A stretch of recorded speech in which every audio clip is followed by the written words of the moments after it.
This program might contain strong language. If you think you may be offended, switch off now.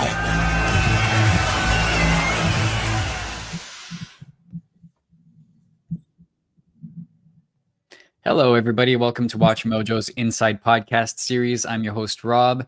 And this week, we are navigating yet another topic. In past weeks, we've done America, censorship, capitalism, AI. We've covered our hometown Habs and Expos. Last week, we talked about the media world. And this week, we're deep diving into a topic that has been the focus of geopolitical news all year, the country of Iran. Joining me is our co-founder, Ash, who originally hails from Iran. Welcome, Ash. How are you? And why is this a topic that you felt we needed to cover on the podcast? Well, the truth is, at a high level, Iran is the oldest nation in the world, according to the United Nations, going back to 3,200 before Christ. So we're talking about a nation, unlike the countries that were created after Sykes-Picot there, like Iraq and Syria, that were kind of created by Western, largely European nations. Iran has been around forever, but more pertinently, more recently.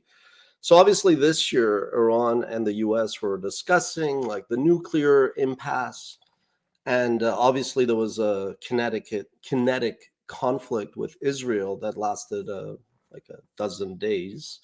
And there's a good chance that Iran will be again in the news in the days or weeks to come with possibly another conflict. So, as we kind of tackle a myriad of themes, I thought this would be interesting.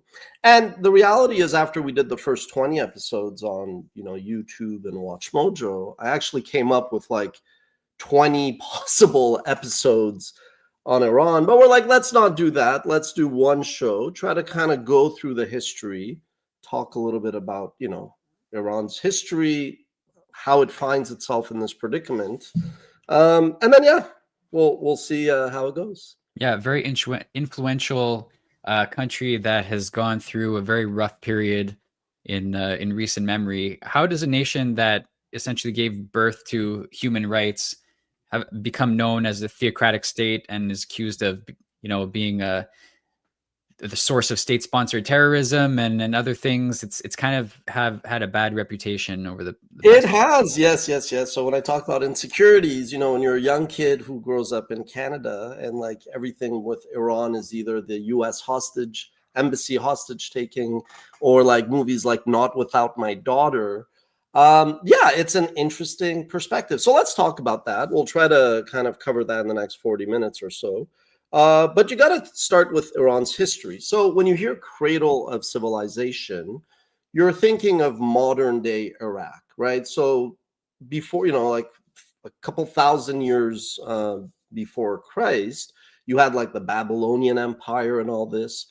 And around the year 1000 before Christ, roughly, you had really in what is modern day Iran. Now, greater Iran, sometimes some of the people we're talking about could technically come from modern day Afghanistan or other places, but we'll try to keep it pretty general so we don't lose the flow. So about 1,000 years before Christ, you had an individual named in Farsi, Zarathustra. The Greeks would call him Zarathustra. And in English, we call him Zoroaster. But Zoroaster or Zarathustra was really the first prophet, so to speak. Well, not necessarily the first prophet, but like he was a very influential individual, one of the first prophets, but he basically founded Zoroastrianism. Zoroastrianism, and I always go, I've written an article about how entrepreneurs today, we associate them with like technology founders, but throughout history, the prophets and their disciples were the original entrepreneurs, the intrapreneurs. These were people that I always say, look at the landscape, the macro environment, and whether you believe in divine revelation or, spirituality or whatever, to each their own. Zarathustra basically kind of came up with this duality of good versus evil. The sins and virtues that, in Christianity you talk about are all rooted in this concept of good versus evil in Zoroastrianism. Now, Zoroastrianism, a lot of people oversimplified with like the credo, good thoughts, good words, good deeds. And it kind of pushes that. It pushes that, like, you as an individual on this planet, you will be tempted by evil, but you ultimately try to do good, act, in a positive way. And then this concept of Judgment Day, when, Ahura Mazda, the one creator, clashes against Angra Mainyu, who's like the devil, basically. And growing up, I kind of was obviously interested in history. So, I found that it was actually not a monotheistic religion. It's actually polytheistic, if you think about it. But there is one creator, and that is the concept of monotheistic religions later on. And I kind of like, I used to read things that would put Zoroaster much further back in history, but it's generally accepted that he lived sometime between 1000 to 600 before Christ. And that would make him like a contemporary of, let's say, the Hebrew patriarchs like Abraham, Isaac, and Jacob, who all kind of were contemporaries, so to speak. And in any case, Zoroaster will go down as one of the most influential people in history because his thoughts, or the divine revelation, if you believe in that, ultimately paved the way for Christianity, Judaism, as well as Islam, all monotheistic religions. Who would you rank as the next most influential Iranians in history after Zoroaster? Well, actually, I would put, you could make the argument that Zoroaster is the most influential Iranian of all time because his preachings ultimately influenced the 2 billion Muslims, the 15 or 16 million Jewish people, and the billions of Christians. I actually think the most influential Iranian of all time is Cyrus the Great, Kurosh Bozorg. Most of what we know about Cyrus is actually through Greek historians. So this is Cyropedia, The Education of Cyrus by Xenophon. We put Cyrus the Great number one in our influential Iranians of all time. And the reason is simple. At the time, so Cyrus the Great was in the 6th century before Christ, a couple of centuries before Alexander the Great. Cyrus started the First World Empire. Now, some of this I've always said as a history guy is just so happens that Cyrus came along when there was a lot of tribes and a lot of local groups, nomads and sedentary, and he kind of really started to build an empire through diplomacy. He was very much like a think global, act local kind of guy. So he would basically go up to people who were usually under the rule of some sovereign, some ruler, some king, some warlord, whatever, who was probably not a very, fair and just ruler. And so he would kind of actually get, without ever having to spill blood, although he did, like all others, also fight, he was really more of a diplomat. So he would kind of show people a better way where they could kind of speak their local language, pray to whoever God. A lot of people know Cyrus in the Torah. He is referenced as freeing the Jews and letting them go back to Jerusalem to build their temple. So Cyrus the Great, even if the West kind of muddies Iran and slanders all of that, Cyrus the Great influenced the Romans. He influenced the Greeks, Aristotle, Plato, Socrates, Alexander the Great. Stay on this for a second. And Cyrus the Great also influenced the philosophes français, Diderot, Voltaire, Rousseau, all those guys, as well as the Thomas Jefferson. So even I, as a kid who grew up in Iran, left at the age of 5, went to Spain for a year, came to Canada, kind of turned my back on Iran and kind of renounced everything for better or worse at first. The people that I read about, whether it was Alexander or whether it was Thomas Jefferson, they were all influenced by Cyrus the Great. Cyrus's cylinder was the first declaration of human rights. So I would say Cyrus the Great is probably the most influential Iranian of all time.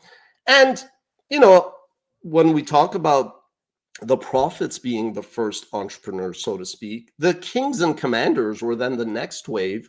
And today, when you look at the most wealthiest people, it's generally business owners. But at the time, if you ruled over an empire, Cyrus started the first empire, the Persian Empire, by merging the Persian and Mede Empire and creating the Achaemenid Empire.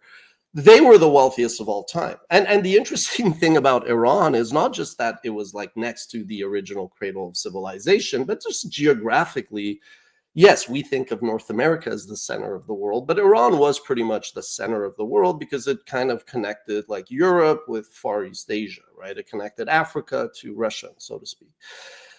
And so whoever that ruled over Iran, whether Cyrus the Great or Khurshid-Bozorg or eventually Genghis Khan and eventually, well, before Alexander the Great, was always the wealthiest person in the world because Iran had tons of, riches, so to speak. So yeah, I would say that like his influence permeates quite a bit on Western thought, the same way that Zoroaster's beliefs ended up influencing all these other religions. Would you say that Cyrus's reign represents the peak of the Persian Empire? I think Cyrus's reign marked probably like Iran at the peak in terms of like power, ascendant power, let's call it. What he was like he was an entrepreneur, like the way you have Steve Jobs, so to speak, visionary, building something out of nothing. But really, who followed him eventually was Darius or Darius the first, and the Greeks call him Xerxes. In Iranian, it's Khashayar. So, to Darius's credit, Darius was a far stronger administrative ruler. He ultimately built, like when we did the top 10 inventions from the Persian Empire, whether irrigation, air conditioning, the roads, the postal system, the system of taxation, all of those things actually came under Cyrus's successors, Darius and Khashayar. Now, the problem was Darius was like a pretty, a Tim Cook kind of guy following Steve Jobs. He was an administrator. Xerxes was a bit of a playboy and a bad boy, so to speak. He lived more a life of excess. He is the one that in 480 BC decided to once again try to invade and conquer the Greek city-states. And he burnt Athens in 480 BC. And then about like 150 years later, Alexander the Great, and this is all propaganda, Alexander the Great really was a story of ambition to try to kind of surpass what his father Philip had created. But ultimately, Alexander the Great, to kind of like get the support he needed from the city-states, he said we need to free Greeks from Asia Minor, which is Turkey, the way America frees people with exporting liberties when they see they have oil or something. Yeah. But he also always pointed to the destruction of Athens in 480 as a main reason why the Greeks must avenge that. He was driven by revenge to a certain extent. And we all, like wrath, we talk about the sin. So greed, Persia was the dominant empire. But a lot of it was wrath as well. So he burnt down Persepolis. Alexander liked to drink. He was always surrounded by a lot of people. This gal whispered in his ear, you need to take revenge for what happened to Athens. One too many bottles of wine. He torched Persepolis in 330 BC. And that, you could argue, was then the kind of end of the Persian Empire as we knew it. Now, when you say that Alexander the Great was like his story was propaganda, what do you mean by that? Is that because he's become a mythical figure in history who's like larger than life and all that? So I should have taken that book. So I've written a book on Alexander the Great, and I always thought he was an interesting character. But yeah, Alexander the Great was a master of propaganda. He literally had Callisthenes, who was one of his friends. He was basically like head of PR, So like when he arrived to a town, there was this knot, the Gordian knot, and the idea was anybody that could kind of untie this tie, this knot, would be the ruler of all of Asia.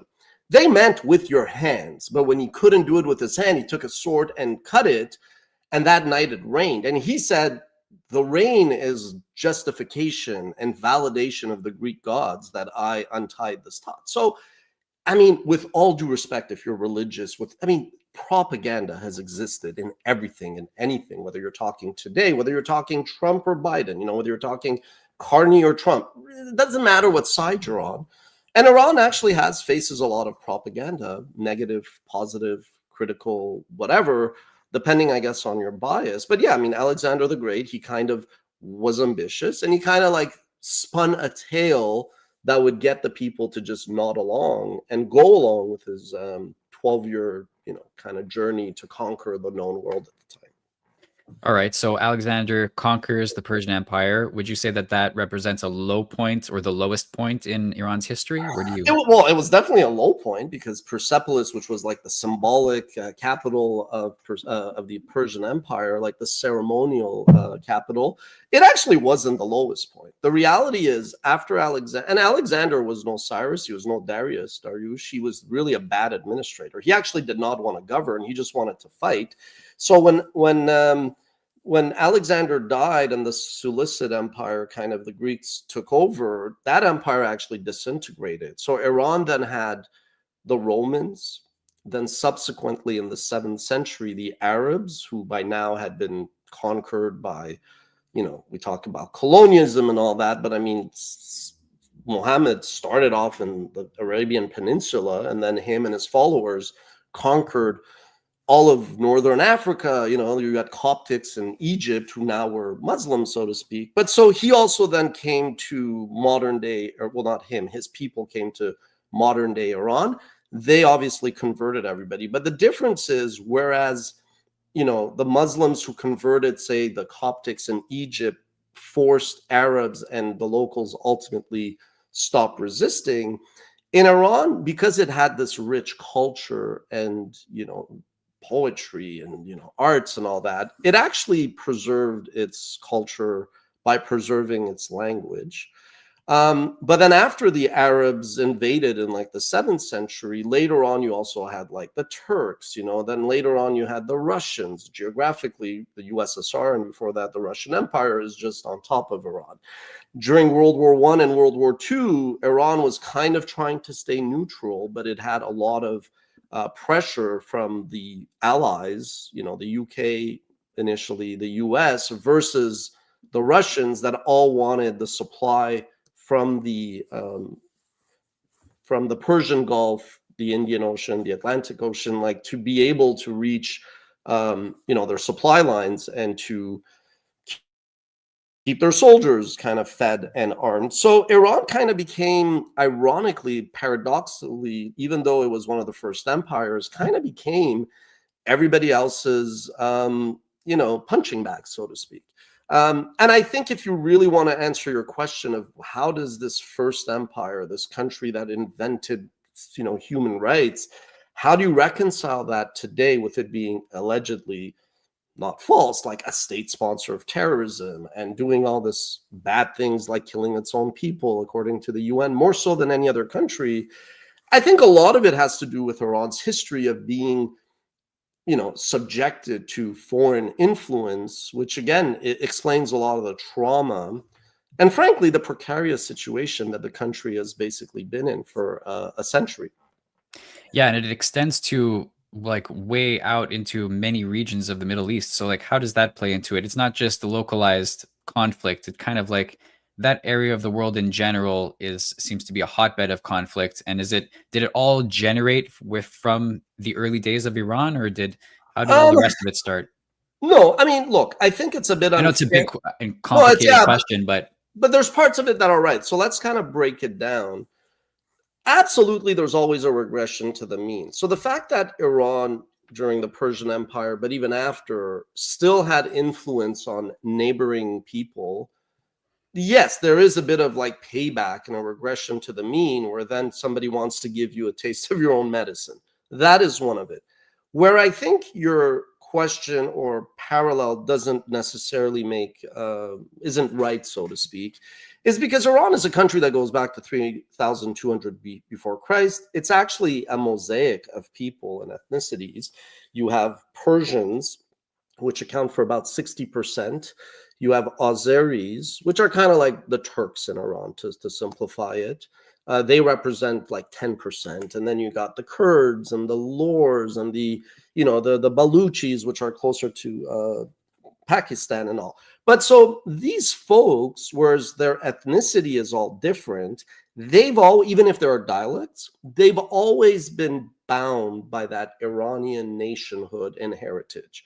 So Iran is a pretty cohesive, tight country where, again, I haven't been in Iran. I don't pretend to know what Iran. I mean, I listen to them, but I'm not actually inside Iran, just to be clear, despite the name of this. But so Iranians are pretty much like a cohesive unit. Yes, there are elements of the Kurds. Now, the Kurds in Iran are by and large more loyal to Iran. They are Iranian. The Kurds in Syria, Iraq, and Turkey probably hate those countries. And why? No disrespect to Syria, Iraq, and all these countries, but these are nations that the West kind of just stuck together and said, oh, presto, this is Iraq. That's why some of these countries, the lines are straight lines. It's just basically the Brits and the French just were like, let's divvy this up. Lebanon is kind of a French, protectorate. Syria is British. And they kind of like made it up as they went. So yes, if you are in Syria and you got the Alawites and you got the Sunnis and the Shia, which to me, Sunni, Shia, not even in the Quran, again, more man-made fabrications and fiction and divisions. But the point is, those countries, they don't necessarily have thousands of years of history. Even if people have lived there, it wasn't a country per se, right? Okay. So I think the reason, and I'll land here and then we could move on to other stuff, but the reason why Iran is a bit different is Iran historically was yes, there was feudalism. There was a lot of people in rural areas, but it is more of a civic society. Iran is more, all factors being equal, and this will lead us to the 79 revolution, it is more of a nationalist dynamic. Whereas if you're in Iraq, yeah, like the Sunnis and the Shiites hate each other in perpetuity. And that was one of the things that kind of explained both Saddam Hussein's rise, and the US invasion and all that. You go to Afghanistan, again, the Pashtun and the, those who speak Dari, which is closer to Farsi, they're kind of different people. Now, they may identify as Afghanis, but they kind of are more tribal, and this is like, I think, a challenge to your point, which is most of these other countries are tribal. Like even Saudi Arabia, why do they call themselves Saudis and not Arabs? Because they're coming from the Saud family. You understand? So most Arab Muslim, like that part of the world, most of them are very tribal, and that's what determines their society. Iran has always been Iran, whether you call it ancient Persia, like that land. Yes, it's expanded. It shrank under the Qajars, who were masters at mismanagement, but there's more cohesiveness. And also, should be pointed out, Iranians are not Arab. Iranians in a census would be counted as Indo-Europeans, ergo like white. Whether or not culturally we're white or we are perceived as white is not the question. Arabs are Semitic people. They speak Arabic. Now, yes, if you speak to a Lebanese versus an Iraqi, there's dialects, the way that a Chilean and a Peruvian, you're like, it's a bit different. But Arabs are ironically closer to Hebrews. And yeah, this is a map just showing some of the ethnic kind of like splits in the country. This is linguistic, but it's kind of like linguistic, ethnic. And Iran is also historically was, until the 1979 revolution, was home to the largest population of Jewish people in the Middle East. Obviously, since the Islamic Republic's revolution, that number has gone down. But there are Christians there. Iran could be criticized for many things, but like ceteris paribus, a Christian or a Jewish person will probably not get attacked in the streets of Tehran the way that, like, why do you think there's no more Jews in Syria and Iraq and everywhere else? Because, those dynamics are very different. And I'm also not defending anybody. I'm just trying to explain factually some of the myths and misconceptions that a lot in the West get. So when it boils down to like talking about the population, it's a more homogeneous country as opposed to a heterogeneous. No, so did I get that mixed up? No, it's ironic. Again, everything is relative to what it was the benchmark.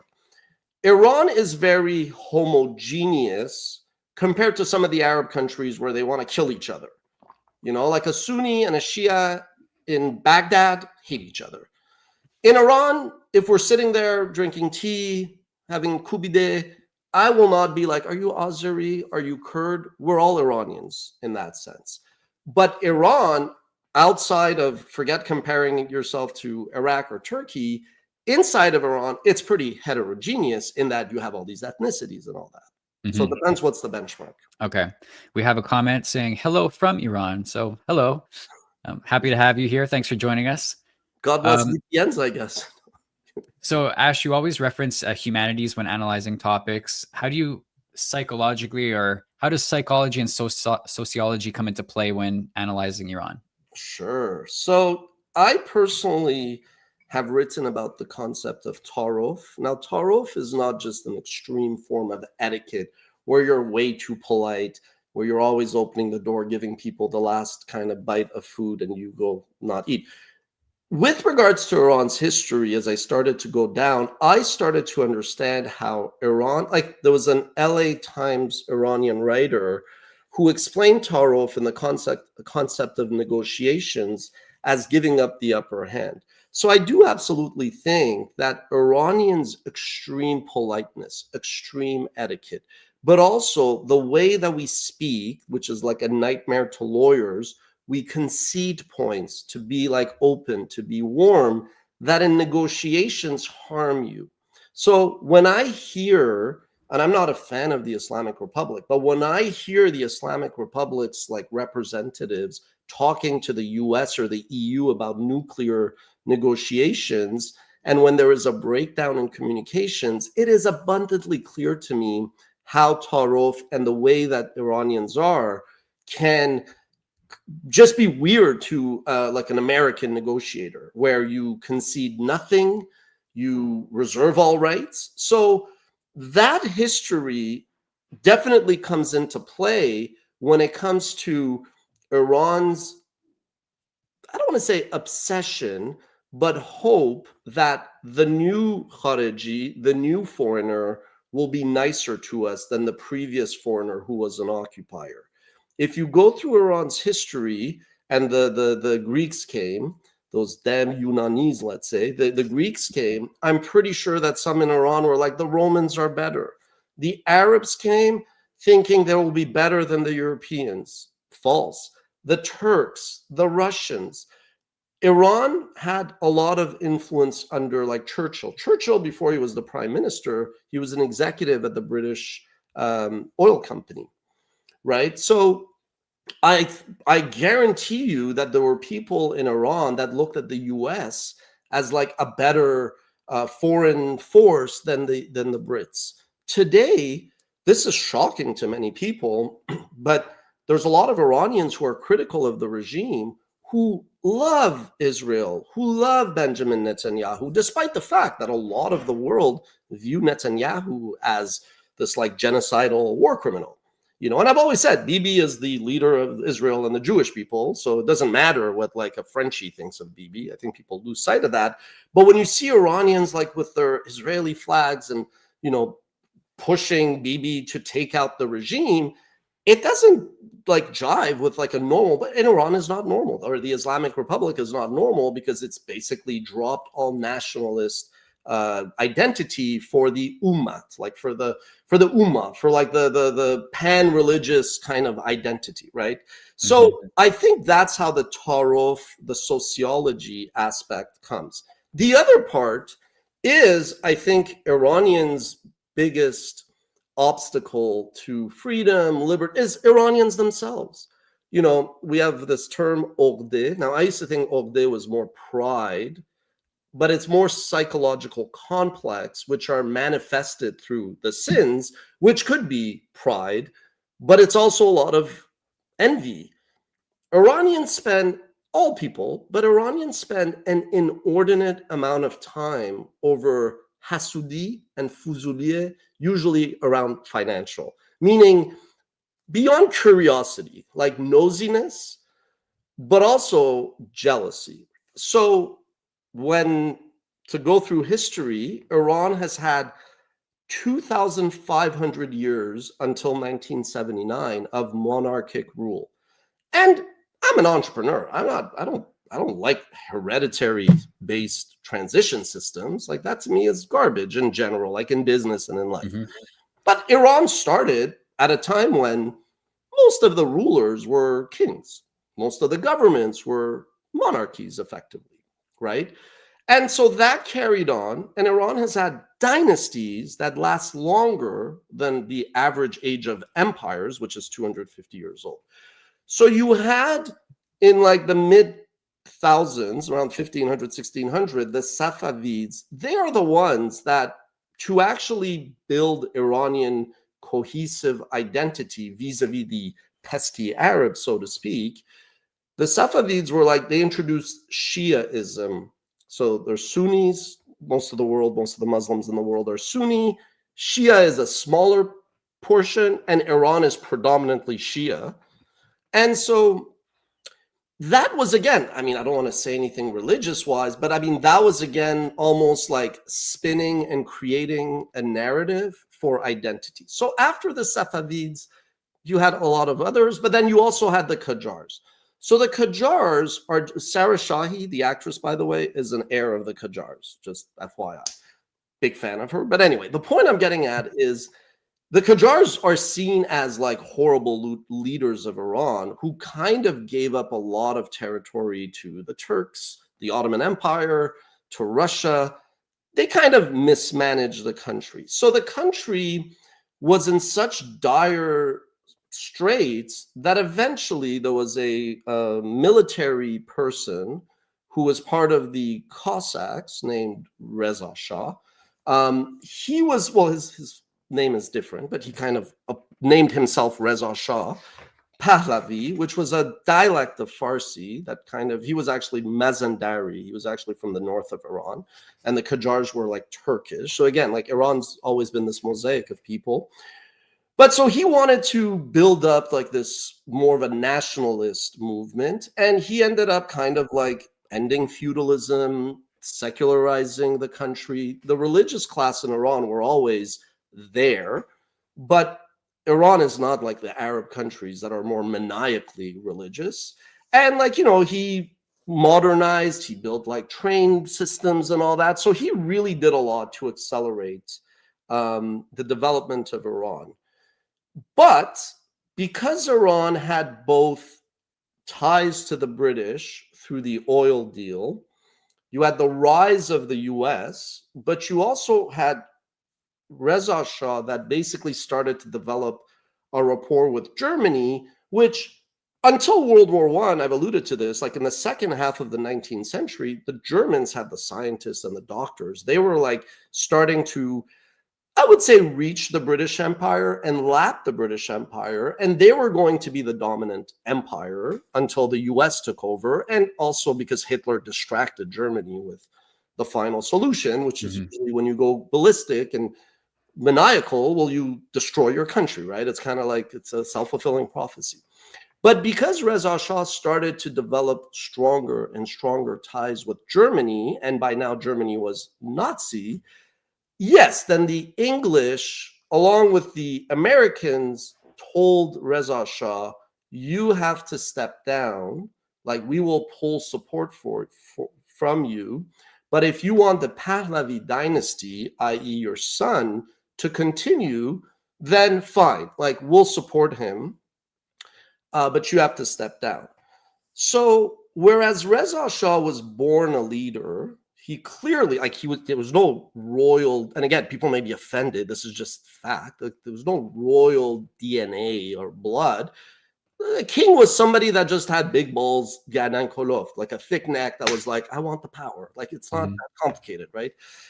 Even like after Cyrus, some of his successors, they were all fraudulently claiming to have royal lineage. So that's also part of history that people don't talk. Even Cyrus the Great, who's my favorite person of all time, his own greed didn't got the best of him in the end, and that's how he died. He couldn't stop expanding, you know. So eventually, you got to manage those forces, so to speak, those temptations. But so Mohammad Reza Shah Aryamer, the last Shah of Iran, whose reign ended in 1979, he was not, as somebody that studied leaders, he was not born a leader.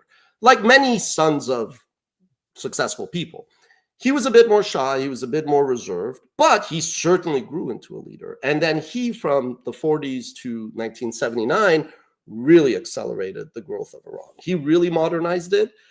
And even though he always said, like, he went to Mecca and he always said, like, I am religious,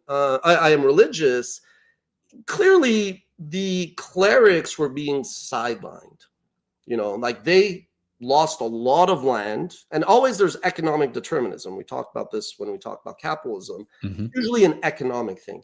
So because the religious class lost a lot of land that the government was privatizing to then like sell and give to others who needed to live, by the way, themes that we're hearing about in 2025 as well, there was this kind of like brewing unhappiness.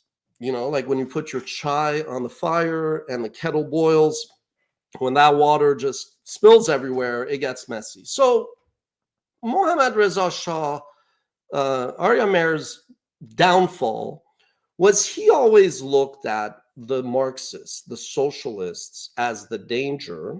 He always viewed the clerics as like, they're kind of like funny, like they have their weird habits, but they're not much of a threat. The way that like you could look at the Hasidic Jewish community and you're like, okay, they got their weird, eccentric habits, but they're not going to do a coup d'etat and take down Netanyahu, even if there are a lot of people in the Knesset that share those, more traditional views. But so what ended up happening is the Marxists, again, themes we're seeing in 2025, the Marxists basically joined forces with the clerics. And they basically came together. And in 1979, Iran's population was about 40 million. And I've talked to people, historians, writers, I've spoken to my dad, I've spoken to people. You're really talking about like not 1, but like 5% of the population. At most 10 maybe supported the revolution.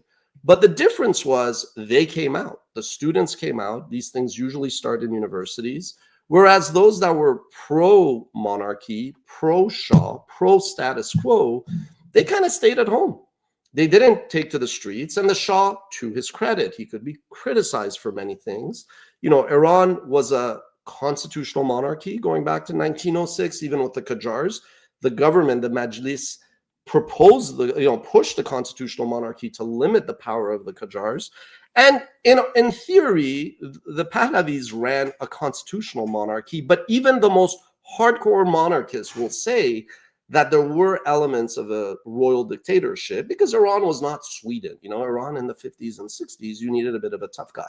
But so it was still a constitutional monarchy, but there was all this brewing discontent, which eventually toppled the Shah, who chose not to attack the people. And he had cancer, so he left for Egypt, which is where he died. And basically, since 1979, you replaced the constitutional monarchy for a theocratic republic, but people will say it's Republican name. It's basically a theocratic, autocratic, society. Yeah, that seems to be where most Americans' view of Iran it begins, like at that revolution. Do you think that it proves to be to create misconceptions about the country? Like, do you think that people have the wrong idea when they're thinking about Iran?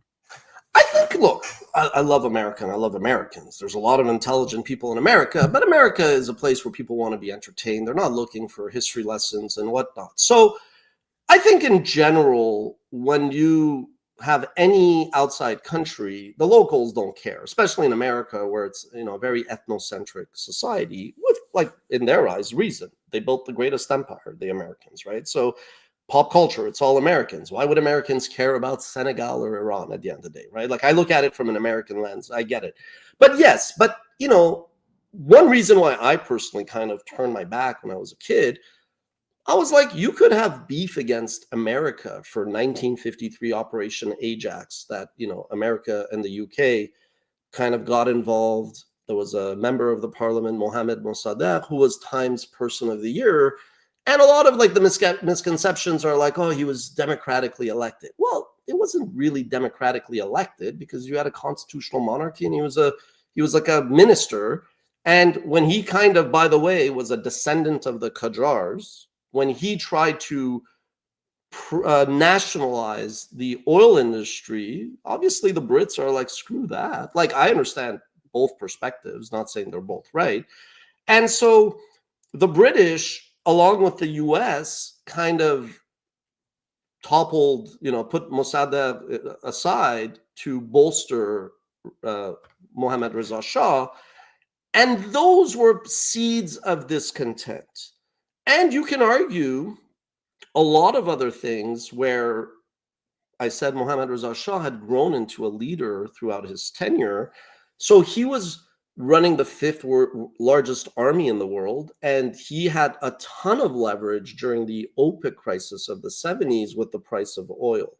So there's a Russian expression, the tallest grass gets cut first. I do think that Mohammad Reza Shah had grown into a bit of a thorn in the side of the US president and the powers that be, which is why the Guadalupe conference, they kind of pulled support for him. And sadly, that was the end of it. But all to say, Iranians could have all of those beefs, but when they chose to storm the US embassy, take diplomats hostage, then start to chant death to America, then through its proxy, Hezbollah, blow up a Marine barracks in Lebanon in 81, killing hundreds of people. Obviously, Iran's reputation was starting to sour. Like, people were not like, oh, great, Cyrus the Great invented human rights. They're like, you guys are the terrorists that kind of are taking diplomats hostage, right? So yes, I think without a doubt, there are a lot of misconceptions, that we're Arabs. We're not Arabs. There's nothing wrong with that. That, many other things. I think some of it is imposed. Iran has taken a very confrontational stance for the sins of the grandfather. You know what I mean? Not even the sins of the father. So when Iran the Islamic Republic goes on and on with death to Israel, the great Satan, death to America, the great Satan, death to Israel, the small Satan, and they're like, we will eradicate Tel Aviv, we'll do this. I was not happy with with Israel hitting Iran. I was not happy with Iran hitting anybody. Iran had never waged any attack on any country for like 1,000 years. But I was like, okay, dear Tehran, if you're going out there threatening to annihilate other countries, eventually somebody is going to hit you. So yes, I do think there's a lot of misconceptions, but it's largely self-imposed. Iran has made its bed, totally being anti-West, even though, another paradox, the people of Iran are very pro-West. The regime doesn't have that much support. So the main majority of Iranians are pretty West, which is, again, very different than Arab countries, where a lot of the governments are friendly with the US and the West and Israel as well. But then the people on Main Street hate America because of Palestine and because of things like that. What's something that you think would be surprising for most Westerners to learn about the country? There's a lot. I mean, to some, just that we're not Arab, to some that we're very pro-America. I think the biggest one that even surprised me, and this is the thing that when I speak to Iranians, especially Iranians that are maybe more anti-West than pro-government, so they just are kind of like axis of resistance fanboys, even if they live abroad, which is pretty hypocritical to me. But the biggest one is actually that the clerics who kind of control the country via the Islamic Revolutionary Guards Corps, so the IRGC was set up by Khomeini, the leader of the 1975 revolution, to protect the Islamic nature of the country. So the most shocking thing is, I would say maximum 5-10% of the people support the regime. You could argue another 5-10% support the regime because of economic alignment. Like, you may philosophically not be religious. You may drink. You may totally live like a Westerner, but economically you benefit. You took over the government, you own the means of production, you run, the IRGC is a pretty phenomenal, not in a positive way, phenomenal as in impressive and large, economic and military. It's kind of like Hezbollah that became more than just a, ragtag list of soldiers. Like Hezbollah was an entity. It was like a business operation. So I think that's the most shocking thing, that only, let's say, 10% support the regime. But because there's no Second Amendment in Iran, it's not like the people can revolt. So, and when I speak to people who are very pro the regime, or again, more anti-West, so they kind of defend, they repeat the talking points of the regime, it's that it's normal to them that 10% controls the population of 90 million now. Yeah. So that to me is the most, shocking and sad thing, because, it's like, I understand why sometimes people, like over the last decade, would be like, well, women in Iran can drive. And to their credit, it's very highly literate, intelligent population. But what's the point of having your college degree if you're blinded by the police because you showed a strand of hair, And then like there's all this kind of conflation and distraction to say like, oh, maybe the government will loosen the hijab laws. But that's all garbage and nonsense. Like, why would a bunch of like, and I've always said it, like in America, men use, and I'm not these feminists, it's objectively, tell me if I'm wrong, men historically use contraception to control women. It's like, hey, you got knocked up, you can't work. Like, that's basically a form of control. In Iran, it was through hijab, and it was through all like, what can you do or not? But to me, it's like, that was one of the things. Like, why would a bunch of like religious clerics dictate to women what they can? Like, so there's a lot of stuff that doesn't make sense. And to me, the whole theocratic structure is what is wrong with it. Like, Iran is a secular nation that's been basically hijacked by people whose worldview is based on a 7th century ideology. So it's not sustainable. But again, with no Second Amendment, what is it going to take for that to change? So now, 45 years after this revolution, where does Iran stand on the global stage? So, look, there are people that are like, this is the year it's over. And, Iran, the mullahs that run the country, they cannot provide water because they spend all this bullshit money on the axis of resistance, which is like tens of billions of dollars. Damascus fell. They used to say, if we do not hold Damascus, what's the point of like holding Tehran? If we hold Damascus, we could always reclaim Tehran if we lose it, which is so stupid. But then they lost Damascus like that when Bashar al-Assad just fled to Russia. Iraq, okay, they have influence, but guess what will happen? The Iraqis will eventually get tired of that. Gaza, they supported Hamas in theory or literally with funding. That was a shit show, that kind of led to a domino effect where didn't help them. So where are we at now? For one thing, we in the West look at democracy as a republic as like a positive thing because we associate it with democracy, secularism, and all that. So one thing I realized was republic is a dirty word to many people, which again, as a Westerner, blew my mind.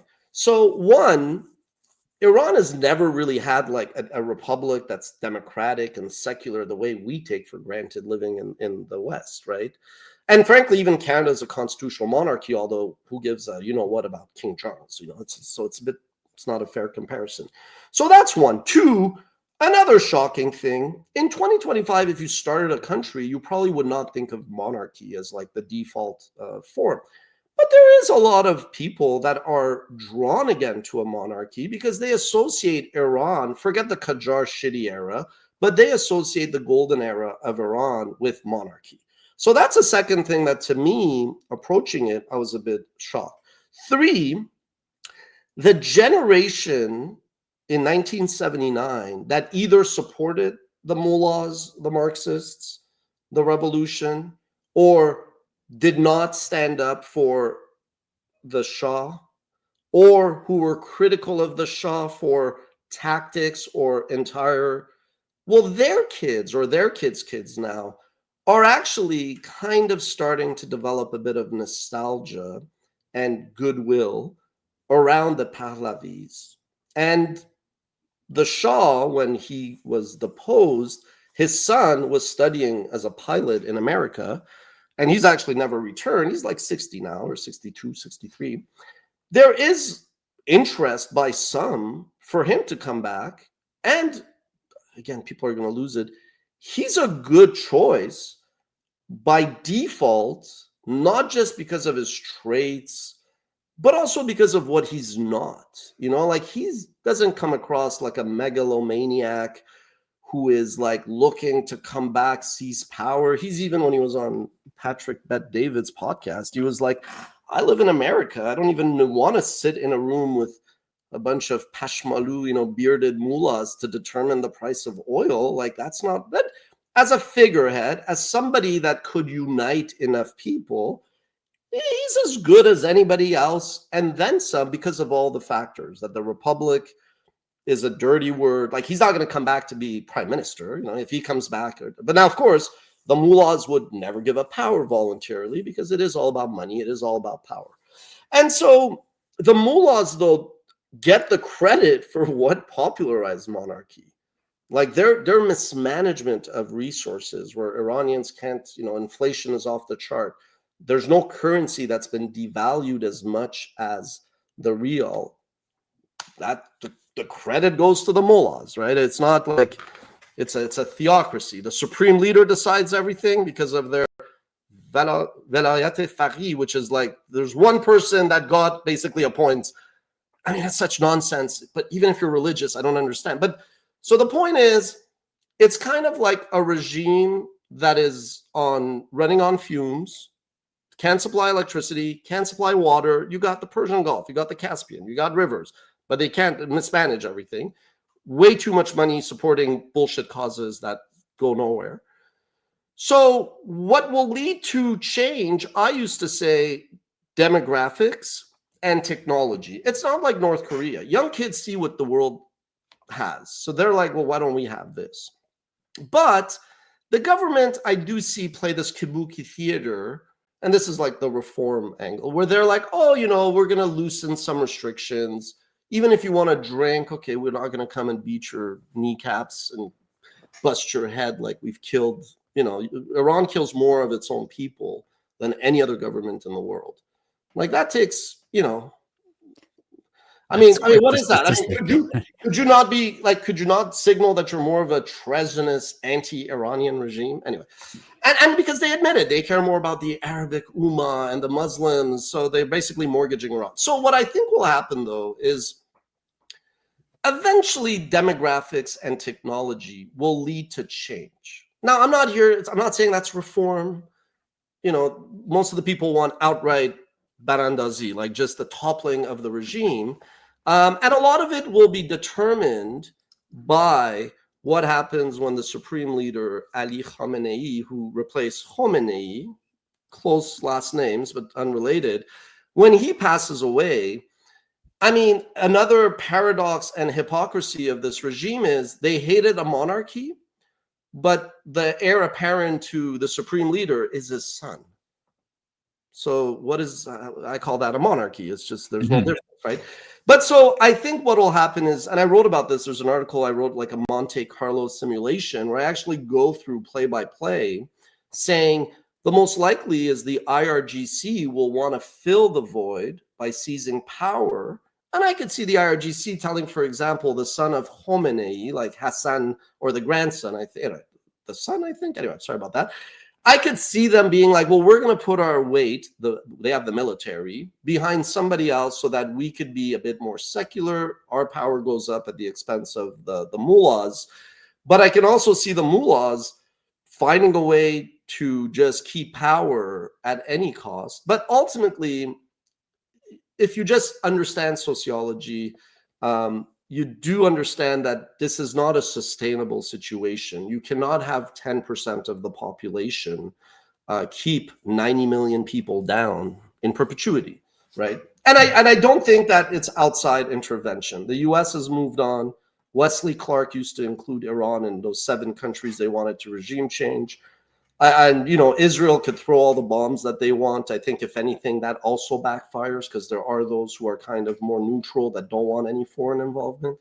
But I mean, ultimately, if 10, 20 million people just take to the streets, yes, the IRGC has no qualms, sadly, to kill 100, 1,000, even 10,000 of my Hamsharis, but they will not kill 100,000. They will not kill 1,000,000. Like eventually, strength in numbers. But it could go on another 4 years, as it could go on another 45 years, because Iran's history goes back 5,000 years, and you've had these rulers. And to me, it doesn't matter if you're a republic or monarchy. You have power. You want to keep your power.